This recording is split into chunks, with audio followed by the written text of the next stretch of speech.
প্রধান উপদেষ্টার ঘোষণা অনুযায়ী জাতীয় সংসদ নির্বাচনের দিনই গণভোট অনুষ্ঠিত হবে।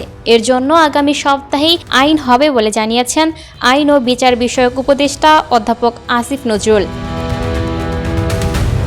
বৃহস্পতিবার 20শে নভেম্বর রাজধানীর ফরেন সার্ভিস একাডেমিতে আয়োজিত ব্রিফিংয়ে তিনি এ মন্তব্য করেন।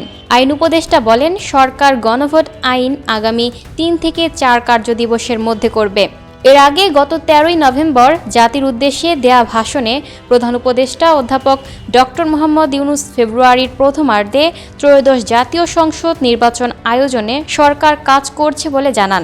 ওই নির্বাচনের দিনই গণভোট অনুষ্ঠিত হবে বলেও ঘোষণা দেন তিনি।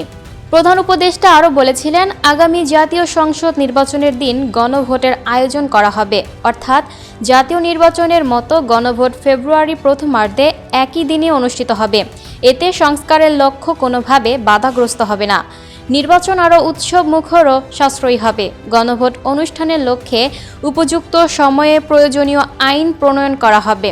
গণভোটের দিন এই 4টি বিষয়ের উপর একটি মাত্র প্রশ্নে আপনি হ্যাঁ বা না ভোট দিয়ে আপনার মতামত জানাবেন। গণভোটে সংখ্যাগরিষ্ঠ ভোট হ্যাঁ সূচক হলে আগামী সংসদ নির্বাচনে নির্বাচিত প্রতিনিধি নিয়ে একটি সংবিধান সংস্কার পরিষদ গঠিত হবে। এই প্রতিনিধিগণ একই সাথে জাতীয় সংসদের সদস্য হিসেবে দায়িত্ব পালন করবেন। পরিষদ তার প্রথম অধিবেশন শুরুর তারিখ হতে 180 কার্যদিবসের মধ্যে সংবিধান সংস্কার করবে। সংবিধান সংস্কার সম্পন্ন হবার পর 30 কার্যদিবসের মধ্যে সংসদ নির্বাচনে প্রাপ্ত ভোটের সংখ্যানুপাতে উচ্চকক্ষ গঠন করা হবে। এর মেয়াদ হবে নিম্নকক্ষের শেষ কার্যদিবস পর্যন্ত।